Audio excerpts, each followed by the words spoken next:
Bonjour, bienvenue dans ce rendez-vous dimanche 100% prière. On se retrouve aujourd'hui pour environ 1 heure de prière. Dieu nous a amenés à prier sur des sujets différents et on va terminer ce moment de prière en priant depuis l'arche de Noé.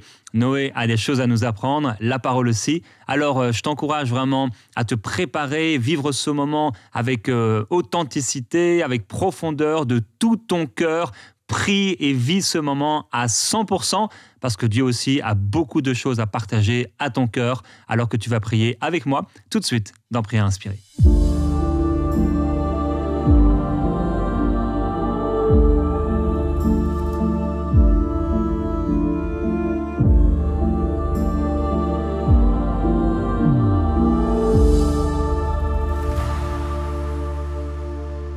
Je prie au nom de Jésus-Christ maintenant pour tous ceux qui sont mariés, afin qu'il y ait une différence entre vous deux et deux personnes qui ne sont pas mariées.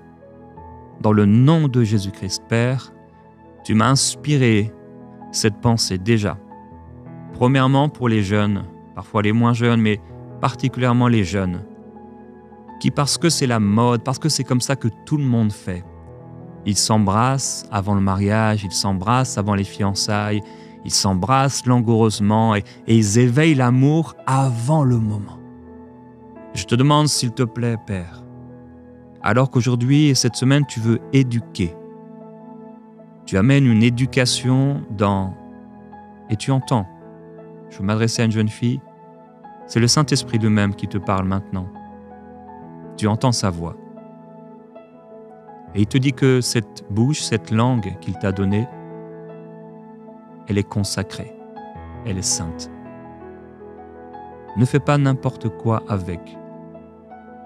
Ne donne pas ta langue au premier amoureux, à celui que tu penses que, car cette langue est réservée pour ton époux. Père, je prie pour cette sainteté et cette pureté, qu'il y ait une différence entre ceux qui marchent avec toi, les jeunes qui marchent avec toi et ceux qui sont dans le monde. Je prie qu'il y ait une vraie différence, Seigneur. Combien de jeunes garçons, combien de jeunes filles étaient tellement persuadés, se disant « mais non, mais c'est pas grave, on peut s'embrasser » et ça a très mal terminé. Ta parole nous donne des indications très claires de ne pas réveiller l'amour avant qu'elle le veuille. Qu'il y a un temps pour s'embrasser, ce temps viendra, mais il y a un temps pour s'abstenir de s'embrasser. Père, dans le cadre du mariage, peut-être un temps de jeûne particulier, mais surtout le temps de s'abstenir. C'est ce temps hors du mariage. Et Père, la patience, tu l'as mis dans notre esprit. Merci pour la patience. Tu es dans ce temps de prière et tu es un jeune homme, une jeune femme ou quelqu'un qui est là entré dans une relation amoureuse. Et je veux que tu puisses déclarer avec moi, Seigneur Jésus, merci, parce que tu m'as donné la patience, fruit de mon esprit. Je suis patient. Je suis patiente. J'ai la capacité d'attendre et de tout supporter par amour. Je choisis d'aimer. Aimer, aimer et aimer encore. Aimer en retenant. Aimer en consacrant ma langue, en consacrant mon corps, pour celui ou celle qui viendra, mon mari, mon épouse, pour ce moment particulier. Je suis capable d'aimer jusque-là, en attendant, patiemment et en consacrant ce que j'ai de plus saint, de plus consacré, pour celui ou celle qui partagera ma vie. Amen. Père, je prie également pour ceux qui sont mariés. Seigneur, tu nous as appelés bien sûr à une sobriété, à être des modèles. Mais il y a tant de personnes, j'ai vu particulièrement dans certaines régions du monde, des hommes et des femmes être ensemble et on ne pouvait pas savoir qu'ils étaient mariés à aucun moment. Père, je crois que ce n'est pas une histoire de culture. Je crois que la culture de ton royaume doit dépasser toute culture. Et que si Isaac pouvait plaisanter avec son épouse comme ça, à un moment, ça doit se voir. Père, j'appelle cette intimité. J'appelle cette communion. J'appelle cette communication. Père, je crois qu'il y a des baisers qui créent quelque chose de nouveau. Je crois qu'il y a des baisers de réconciliation qui amènent même au pardon et même à la repentance. Je crois qu'il y a des baisers qui sont des baisers d'amour, de tendresse et d'affection qui font du bien à l'âme, au cœur, au corps, aux émotions, aux pensées, oui, à l'âme tout entière. J'appelle cela au nom de Jésus-Christ. Pour tous ceux qui sont mariés, j'appelle cela, ces temps particuliers de communion. Père, je prie que tu ouvres les yeux au nom de Jésus-Christ. S'il y a des forteresses, s'il y a des choses qui ont été plantées par l'éducation, s'il y a des choses qui ont été semées par la culture et qui empêchent cette communion. Oh là, on est sérieux, on est comme des chefs d'État avec notre épouse, avec notre époux, et c'est comme ça, juste dans la chambre, tout à coup, sans transition, on devient quelqu'un d'autre, de bizarre, et ça devient une relation bizarre, anormale. Père, je prie pour même les pasteurs qui s'appellent entre couples, pasteur, et parfois ça brise quelque chose. Tu nous as d'abord unis ensemble. Tu ne nous as pas d'abord établis pasteurs, mais tu nous as mis ensemble étant un en toi. J'appelle une nouvelle communion même chez les couples pastoraux, au nom de Jésus, chez ceux qui te servent, dans le nom du Seigneur. Cette communion, cette intimité, dans le nom de Jésus-Christ. Je prie dès maintenant que l'Esprit de Dieu, qui est un esprit d'ordre, puisse t'inspirer et te montrer pendant ce temps de prière et pendant que je parlais. Tu as reçu des choses et pendant ce temps de prière, le Saint-Esprit met le doigt sur quelque chose à régler. À régler. Et je veux t'encourager, alors que tu ouvres ton cœur au Seigneur, à la foi. Notre capacité vient de Dieu.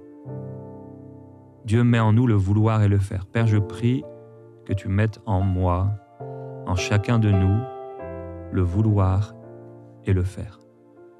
Nous refusons de rester les gens que nous étions autrefois. Nous refusons de faire ce que nous avons vu faire si ces choses ne sont pas bonnes. Nous refusons de rester dans une ancienne saison alors que tu nous amènes à entrer dans une nouvelle saison. On veut entrer, échanger. On veut être ordonné et organisé. Organisé à l'extérieur, organisé à l'intérieur, organisé dans nos pensées, structuré comme tu l'es, Seigneur. Tu as tellement bien fait les choses que c'est grâce à toi qu'on vit. Tu as tellement bien fait notre corps. Tu es tellement intelligent. Tu es tellement sage. Tu es tellement structuré. Tu es tellement organisé. C'est toi le plus grand des scientifiques. Tu es le créateur de toutes choses. Tu es extraordinaire, Seigneur. Nous t'adorons parce que tu fais tout parfaitement. Tu sais organiser. Tu sais planifier. Avant même qu'on soit, tu nous connaissais déjà. Tous nos jours étaient inscrits déjà à l'avance, inscrits dans un livre. Seigneur, c'est fou. Tu as écrit nos livres dans le livre de vie. C'est extraordinaire. Et si tu avais oublié un nom, ce serait la catastrophe, mais tu n'as oublié aucun nom. Tu fais les choses avec une telle perfection. Père, je vais faire une prière spéciale. Je vais appeler tes anges dans nos maisons. Tes anges. Père, je ne sais pas ce que tu veux faire avec ça, mais je crois que tu peux amener une telle présence que ça va amener de l'ordre. Seigneur, merci. S'il y a un ange qui est dans le but, L'appel, c'est d'ordonner, d'organiser les choses, Seigneur, qui viennent. Seigneur, merci. Tu as amené tes anges pour conserver la vie de Lot. Parce qu'il allait y avoir une destruction, Sodome et Gomorrhe, c'était n'importe quoi. Tu as voulu épargner Lot. Et les anges ont pressé Lot au bout d'un moment pour ne pas rester dans ce chaos. Père, je prie qu'il y ait un miracle à l'intérieur, dans le cœur de mon frère, de ma sœur, dans la pensée profonde qui amène un changement. Un changement. Tu veux donner davantage de talent, tu veux apporter plus de bénédictions, et Seigneur, ça va passer par ce changement. On l'accepte, Seigneur. On accepte de régler les choses importantes. On accepte d'être ordonné comme tu l'es, Seigneur. On accepte de prendre le temps qu'il faut pour régler ces choses. Il y a des dossiers que tu veux qu'on règle. Il y a des choses qu'on a mises sur l'étagère et elles sont là depuis tellement longtemps. Père, on veut prendre soin de ce qui est important pour toi. On est prêt à délaisser les choses secondaires si vraiment on est tellement pris que on doit les délaisser. Mais Père, j'appelle au nom de Jésus-Christ l'ordre dans la vie de mon frère et de ma sœur. L'ordre dans l'organisation physique, mais également l'ordre au niveau de la vie de prière, l'ordre au niveau de la famille, des priorités, l'ordre au niveau de tout ce qui est intérieur, du fruit de l'esprit, de l'ordre dans les pensées, de l'ordre dans les émotions. J'appelle ton ordre, Seigneur. Cet ordre au niveau des émotions, la gestion des émotions, au nom de Jésus-Christ. Père, je te loue et je te glorifie parce que ce sera pas après pas. Je prie que personne ne fasse comme Tobija, qu'il ne soit pas au bon endroit, qu'il ne soit pas en train de faire la mauvaise chose et qu'il ne soit pas en train de dépasser les limites, mais que chacun puisse être dans les limites que tu lui as données, des limites de protection, des limites de liberté. Père, Noé a envoyé cet oiseau, cette colombe, et elle est revenue et à un moment, elle s'est posée quelque part. Je crois, Père, qu'il y a quelqu'un qui doit se poser quelque part. Je crois qu'il y a quelqu'un aussi qui est là et ce n'est pas encore le moment, c'est une transition, mais il ne pourra pas se poser quelque part si là où il est dans l'arche, il ne gère pas, il ne règle pas des choses. Je prie pour quelqu'un que tu appelles à se marier, mais il y a des choses dont il doit guérir. Il y a des choses qu'il doit pardonner. Il y a des choses qu'il doit apprendre. Seigneur, merci pour la croissance spirituelle. Merci pour l'ordre.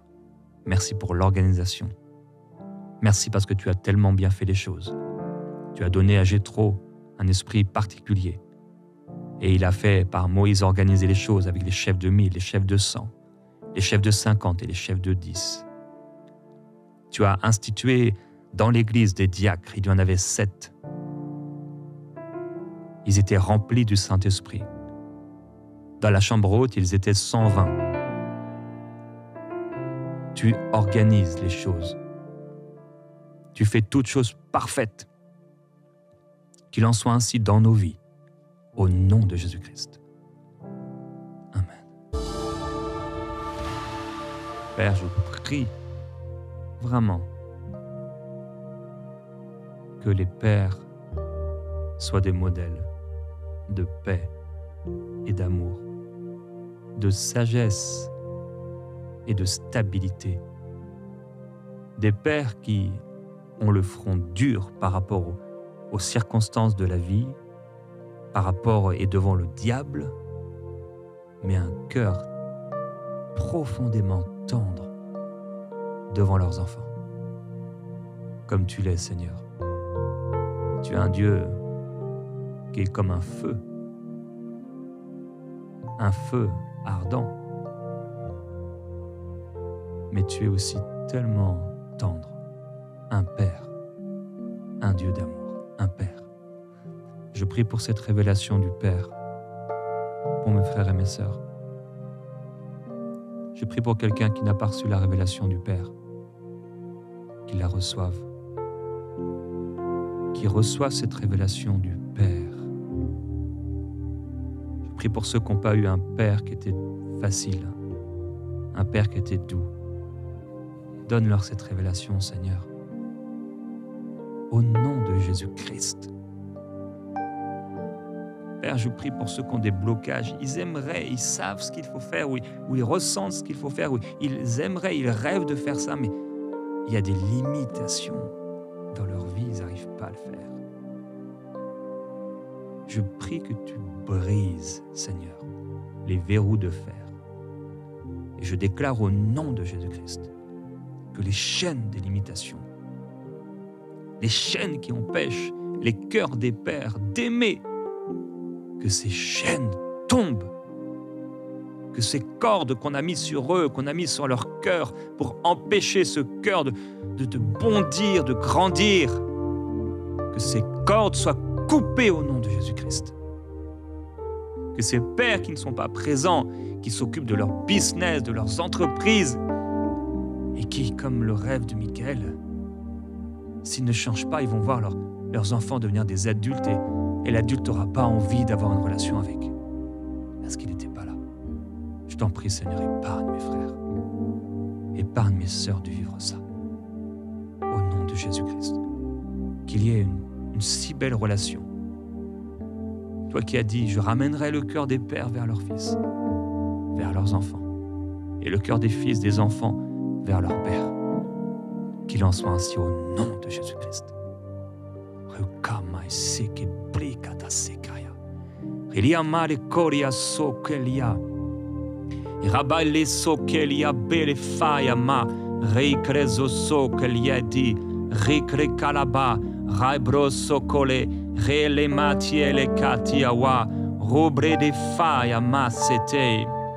Et le Seigneur veut encourager une mère de famille, un père qui souffre à l'intérieur. C'est comme les souffrances de la terre qui agonisent. La souffrance de la terre dont parle l'hébreu, je crois. Et une souffrance qui est là dans ton cœur. Mais Dieu dit, fais-moi confiance. Il y a aussi, le Seigneur veut dire à quelqu'un, toi tu as fait ta part. Tu as fait ta part. Ne porte pas le joug de l'autre.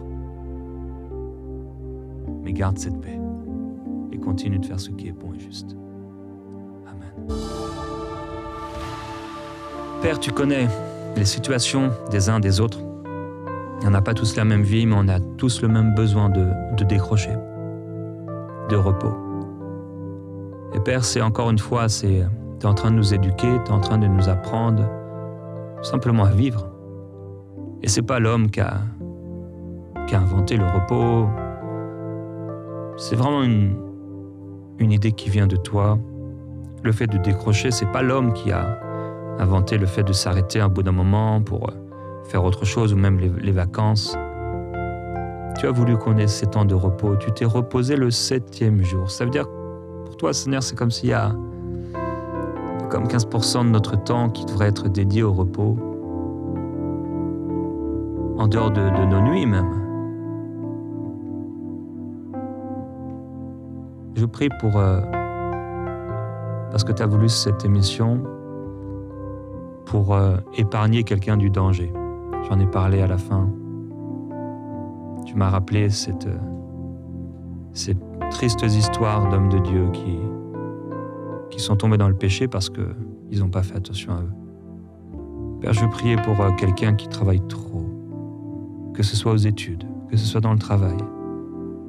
Je ne sais pas c'est quoi quel travail, mais ses pensées sont tellement occupées et la fatigue pèse. Je prie que tu épargnes mon frère et ma sœur d'un burn-out. Tellement de gens ont voulu et se sont dit, moi je ne peux pas m'arrêter. et ils ont fait une crise physique, le burn-out, et les voilà capables de travailler pendant des mois et des mois.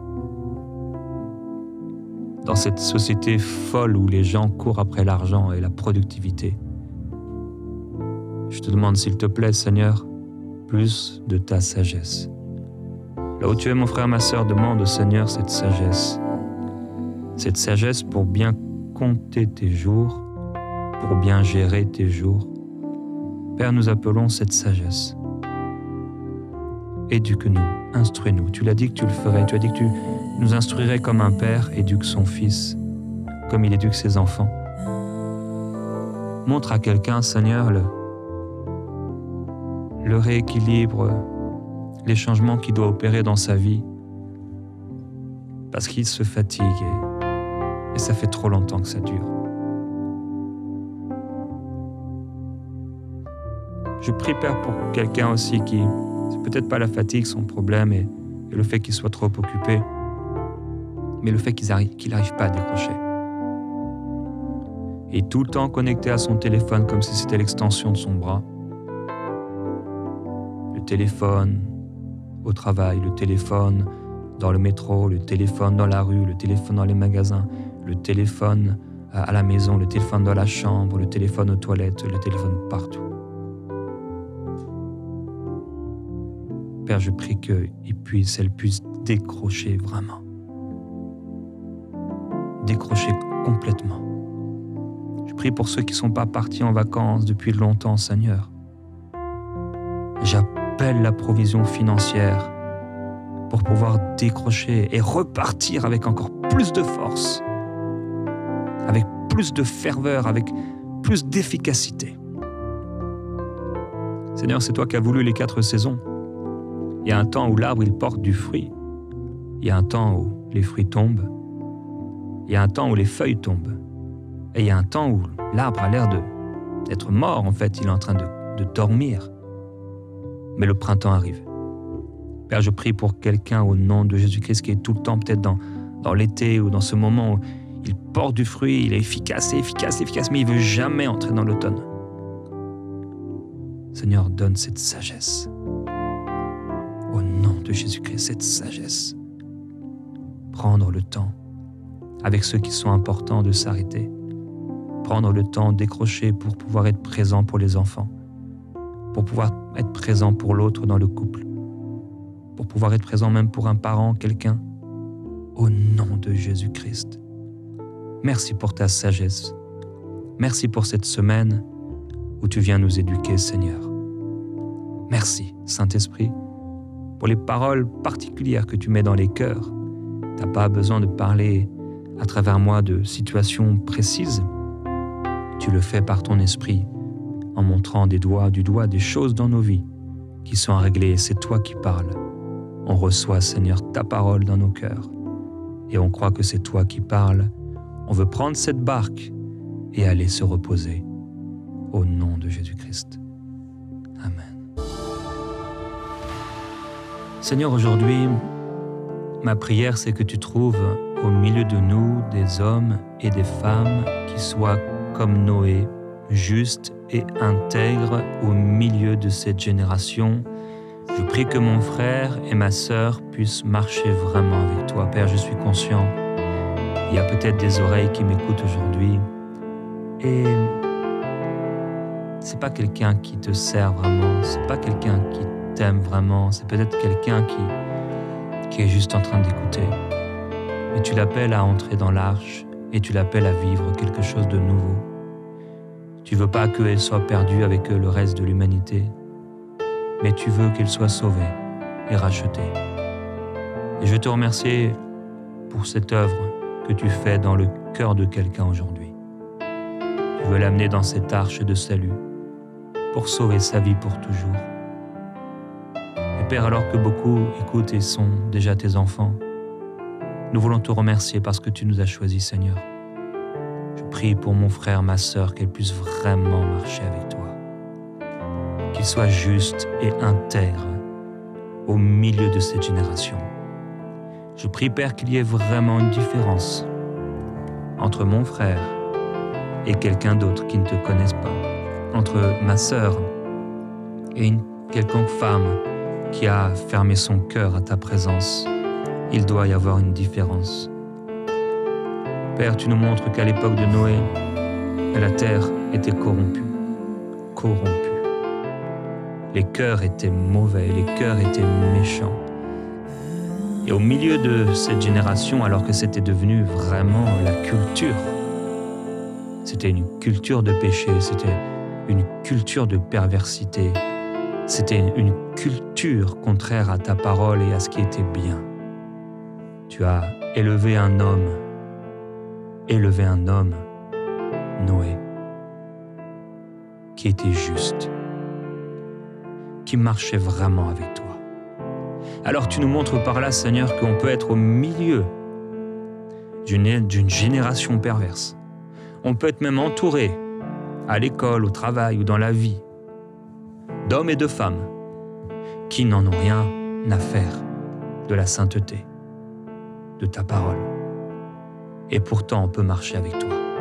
Tu es en train de nous montrer, Seigneur, que les influences du monde peuvent ne pas avoir d'impact sur nous.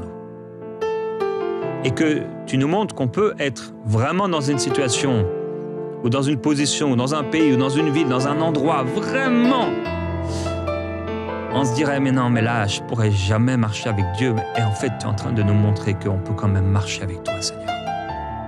Tu es en train de nous montrer que même au milieu de l'injustice, quand c'est devenu une mode, quand on appelle le mal bien, le bien mal, tu peux nous amener à marcher avec toi en toute intégrité. Alors Seigneur, oui, nous choisissons aujourd'hui de marcher avec toi. Mon frère, ma sœur, déclare-le avec moi. Père, je marcherai avec toi. Je marcherai avec Dieu. Je refuse de marcher selon le monde, selon le train de ce monde, selon le cours de ce siècle. Je refuse de me soumettre à l'esprit mauvais, le diable qui veut m'amener dans le péché. Je marcherai avec Dieu dans la justice, dans la sainteté, dans l'intégrité. Je vis différemment. Seigneur, merci. Père, tu nous as parlé en début de semaine de s'embrasser. Et tu nous as dit qu'il y avait une différence entre l'avant-mariage et le mariage. Père, dans cette génération où on a tout mélangé, où les films nous ont montré des choses, on se rencontre un soir et directement on va au lit.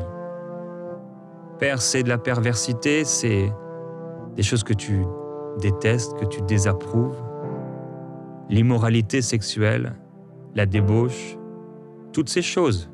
Ta parole dit que ceux qui les vivent, ceux qui les pratiquent n'hériteront pas de ton royaume.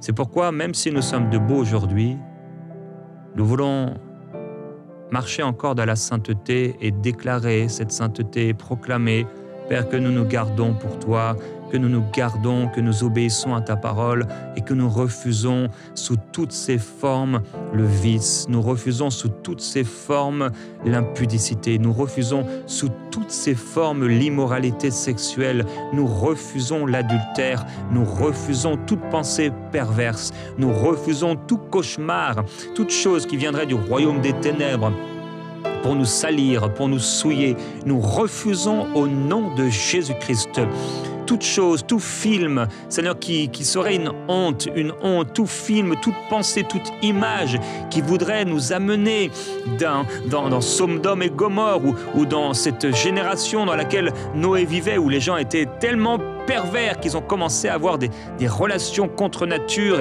et à pratiquer l'infamie, homme avec homme, femme avec femme, des choses qui sont contraires à ta parole. Seigneur, nous voulons marcher dans l'obéissance et dans la sainteté et vivre les relations même amoureuses comme tu l'as voulu.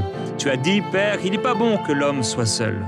Tu as dit, je le ferai naître qui soit semblable à lui. Et Seigneur, tu as dit, les deux ne feront plus qu'un. L'homme quittera son père et sa mère, s'attachera à sa femme et ils ne feront qu'une seule chair. C'est toi qui as dit à travers l'apôtre Paul, ne vous privez pas l'un de l'autre. Alors Seigneur, je prie pour tous les couples, non seulement ceux qui sont mariés, mais ceux qui sont peut-être même un tout nouveau couple. Et là, ils sont confrontés au monde et aux pensées du monde et à ce que le monde dit et à ce que le monde enseigne et à ce que le monde montre. mais tu les appelles à vivre différemment. Tu veux bâtir des couples. Tu veux bâtir des relations amoureuses qui tiennent ferme. Père, tu veux les bâtir sur ta parole. C'est la seule avec laquelle on pourra réussir un mariage. C'est ta parole. Comme tu le veux, un mariage comme tu le veux, Seigneur, c'est seulement par ta parole. Alors Père, je prie pour la sagesse et le discernement spirituel dans le cœur de ces jeunes couples, quel que soit leur âge, ces jeunes couples au nom de Jésus-Christ, afin de ne pas reproduire les péchés du monde présent, mais pouvoir marcher, grandir et faire grandir ce couple dans la sainteté et dans la pureté. Combien de personnes ont pensé que c'était la bonne personne? Ils ont offert leur corps et les voilà à offrir leur corps à 1, 2, 3, parce qu'à chaque fois ils ont pensé que c'était la bonne. Père, si tu as dit que ce serait ainsi, si tu as dit que c'était la meilleure façon de faire, de se garder pur pour le mariage, tu as raison, Seigneur. Alors je prie pour ma sœur, peut-être son copain, peut-être cet homme la pousse vers le mal. Peut-être même c'est elle qui pousse l'autre vers le mal. Père, j'appelle l'esprit de sainteté et de pureté. Tu ne nous as pas créés, Seigneur, pour des relations sexuelles. Tu nous as créés pour toi, pour être un temple saint et pur. Père, je prie pour ces jeunes amoureux, afin que ce ne soit pas la passion et que ce ne soit pas l'attraction qu'ils ont l'un pour l'autre qui les conduise et les dirige dans leur vie, mais que ce soit ta parole et que tout le reste se soumette à cette parole. Parce que en bâtissant leur amitié, en bâtissant leur communion sans sexualité, sans tout ce que tu désapprouves, ils bâtiront et construiront quelque chose de fort et de solide. Des piliers solides pour demain. Je te loue, Seigneur. Père, ta parole déclare que Noé avait 3 fils, Sem, Cham, Japhet. Et tu nous as parlé cette semaine d'éducation, la présence des pères. Il a eu la sagesse, déjà de t'entendre, de marcher dans la sainteté pour lui, pour sa famille, mais de prendre ses fils avec lui. Pourtant, ils avaient grandi, ils avaient des femmes, mais il a été vraiment le gardien de sa famille. Je prie, Père, pour ceux qui ont des enfants, hommes ou femmes,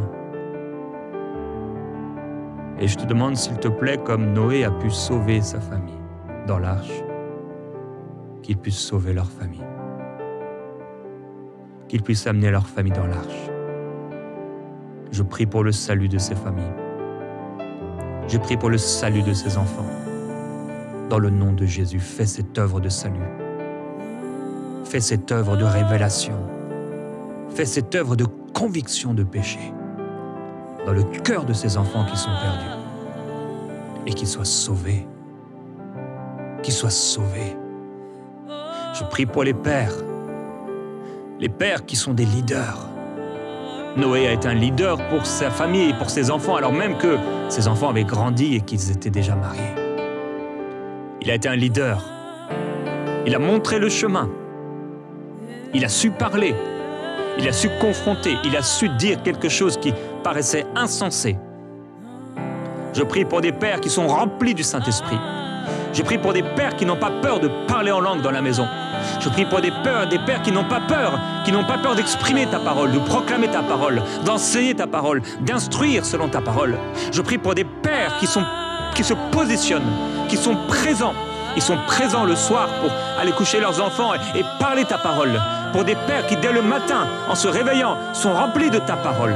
Pour des pères qui, même quand ils voyagent, sont remplis de ta parole. C'est pas au moment du voyage et des vacances que là, on oublie Dieu, on oublie l'Église, on oublie tous la prière et tout, mais des pères qui tiennent ferme selon toutes les saisons de la vie. Des pères qui demeurent des pères aimants, des pères qui font du bien, qui font du bien à l'âme, qui font du bien au corps, qui font toutes sortes de bien malgré les années qui passent et qui aiment leurs enfants jusqu'au bout, même en vieillissant. des pères qui continuent d'aimer leurs enfants, même s'ils se sont mariés. Et peut-être que les choix des enfants n'ont pas plu, mais qui continuent d'aimer quand même.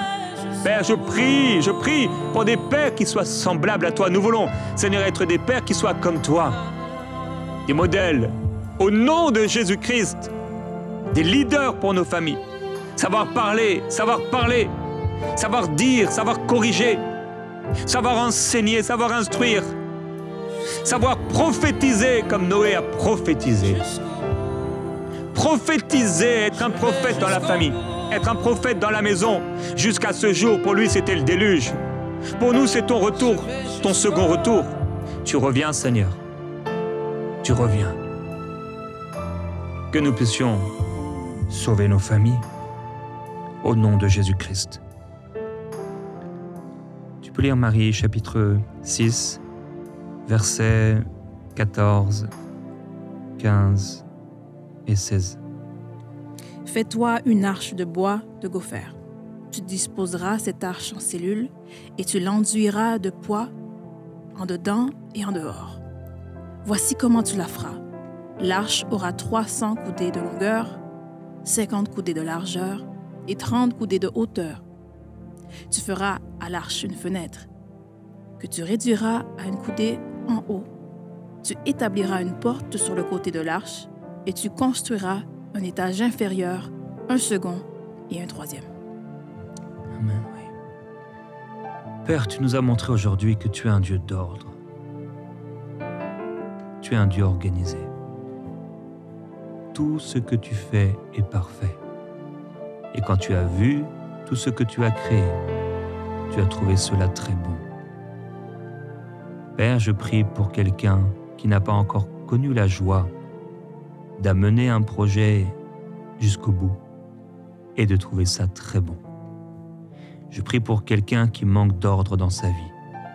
Il n'arrive pas à organiser les choses.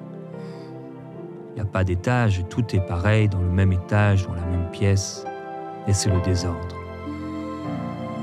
Tu lui as dit de construire 3 étages, un premier, un deuxième, un troisième. Tu lui as dit de construire des cellules, des chambres, des pièces. Tu lui as donné les mesures. Tu as tout expliqué comment les choses devaient être ordonnées. Tu lui as dit de prendre une femelle et un mâle de chaque espèce pour qu'ils survivent. Et des aliments qu'on mange et des provisions pour que tous puissent se nourrir.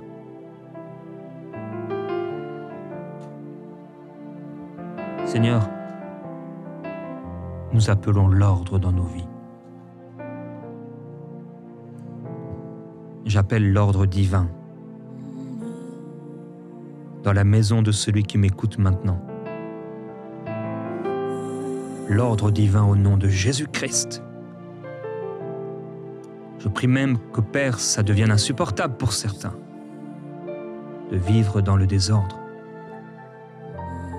et que l'ordre divin vienne. Seigneur Jésus-Christ, cette sagesse que tu as donnée à Salomon lui a permis de faire des choses extraordinaires. Extraordinaires. Ça a commencé avec ces 2 femmes qui sont venues. Il y en a une qui aurait voulu que l'enfant soit coupé en 2, mais tu ne veux pas que l'enfant soit coupé en 2.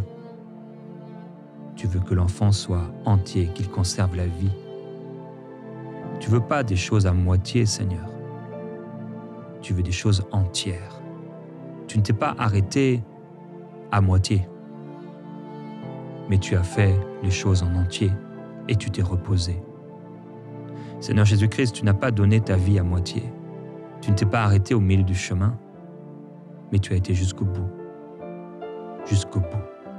Tu n'as pas aimé les tiens à moitié, mais tu les as aimés jusqu'au bout. Jusqu'au bout.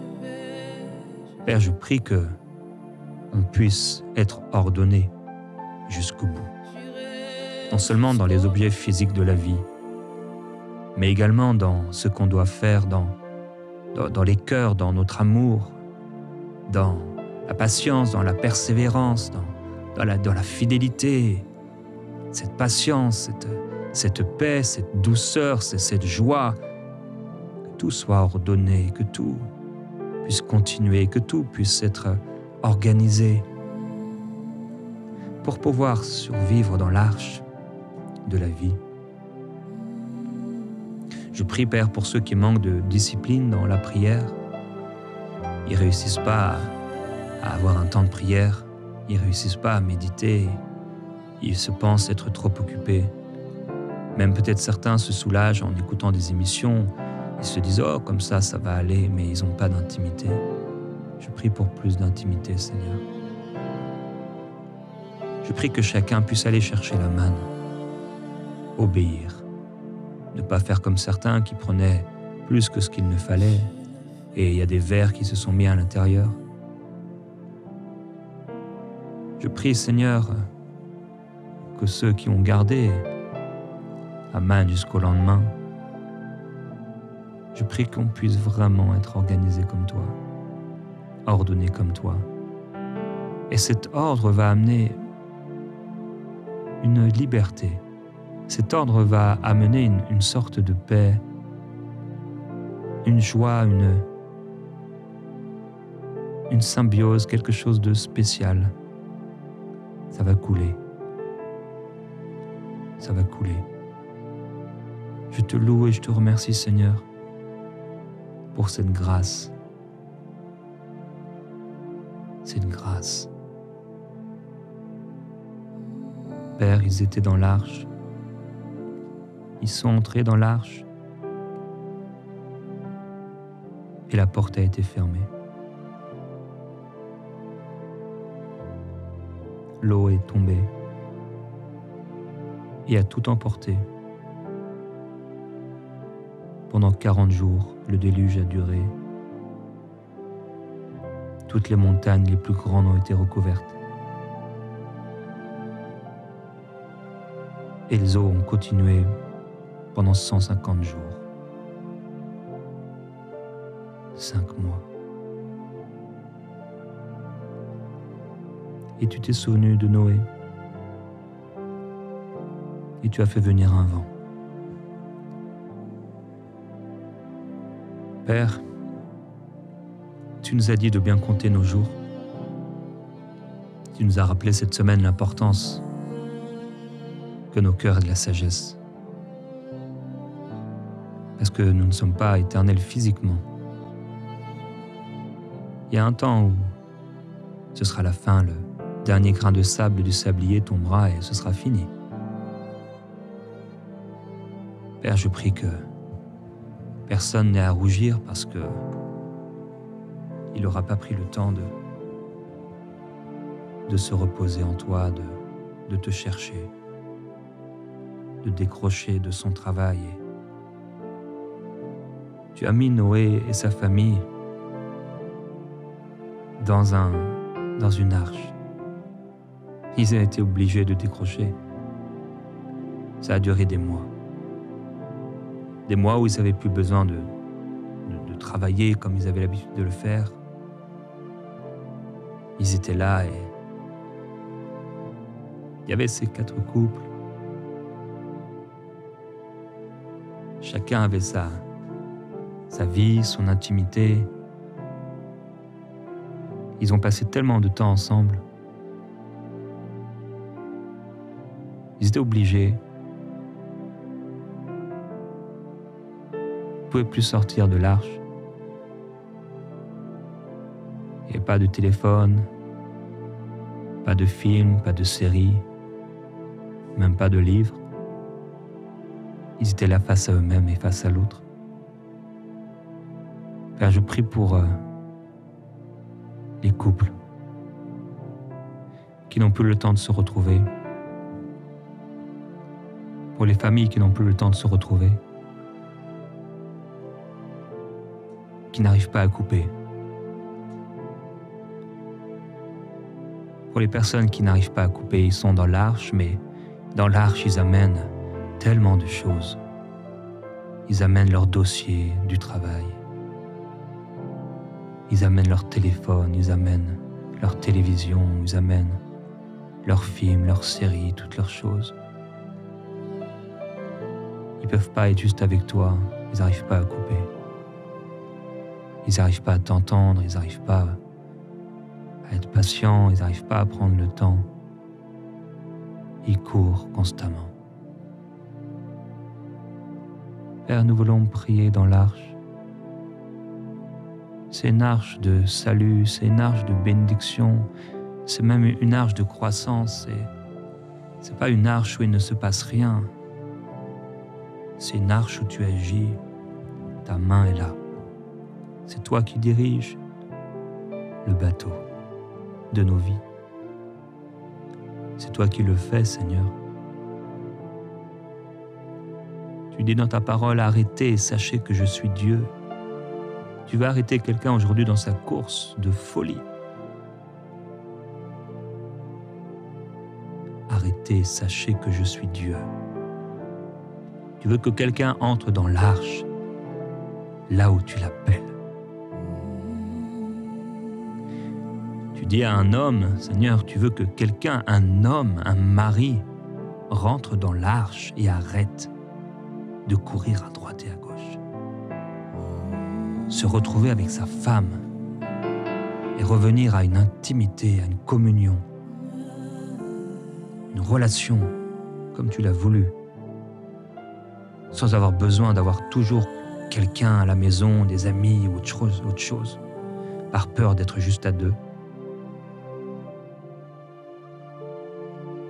Seigneur, merci. Merci pour la grâce de l'arche, la bénédiction de l'arche, la croissance de l'arche, la puissance de l'arche. Merci Seigneur pour la protection de l'arche. Nous te louons et nous te glorifions Seigneur pour ta sagesse. La sagesse pour les plus jeunes et la sagesse pour les plus âgés. La sagesse, Seigneur, avant le mariage et la sagesse après le mariage. La sagesse pour les enfants et la sagesse pour les parents. La fin du désordre et le règne de l'ordre. Le travail, mais aussi le repos. Nous te louons, Seigneur, et nous te glorifions. Amen.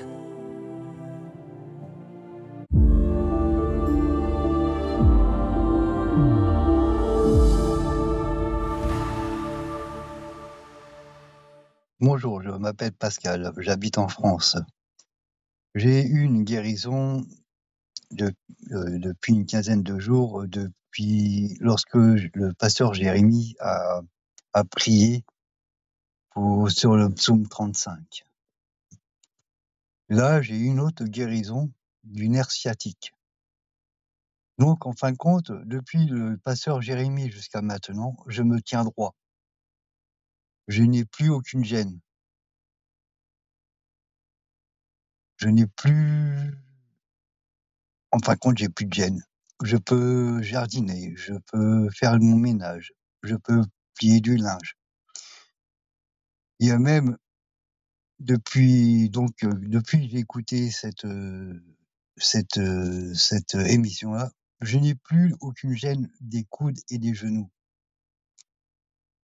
Excusez-moi de mon apparence, mais ceci est vrai.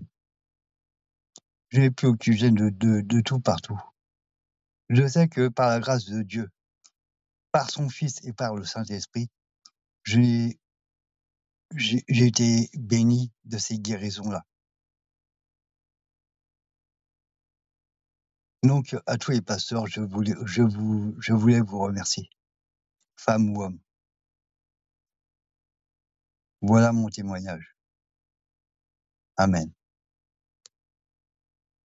Et je rends grâce à tout le monde de cette émission, car il me semble que sans vous, je n'aurais pas été guéri.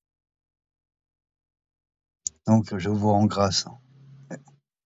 Je rends grâce à Dieu, le Père, Je sanctifie le Fils et je loue le Saint-Esprit. Amen. Waouh, gloire au Seigneur, nous sommes reconnaissants à Dieu pour ce magnifique témoignage et tous les témoignages que nous recevons. Et ces témoignages sont rendus possibles parce qu'il y a des hommes et des femmes qui sont partenaires avec cette grande vision et qui soutiennent mensuellement ce que le Seigneur est en train de faire au milieu de nous. C'est extraordinaire. Merci à vous, les partenaires, pour votre soutien précieux. Et si vous n'êtes pas encore partenaire, vous pouvez le devenir en allant sur emcitv.com/don et rejoindre la magnifique et belle famille des partenaires de MCI. Nous sommes vraiment ensemble une famille avec une vision commune, celle de voir la gloire de Dieu et un maximum d'hommes et de femmes venir au Seigneur Jésus-Christ. Si vous aussi, vous avez un témoignage, le Seigneur vous a touché, béni à travers une émission Prière inspirée, prenez le temps de nous en informer. Vous pouvez le faire avec votre téléphone, en vidéo, en audio ou en texte en quelques instants en allant sur emcitv.com/je témoigne. Merci à vous, chers partenaires. Merci à vous, chers frères et sœurs. Et que la gloire du Seigneur Jésus-Christ soit sur vous tous. Amen. À bientôt dans Prière inspirée.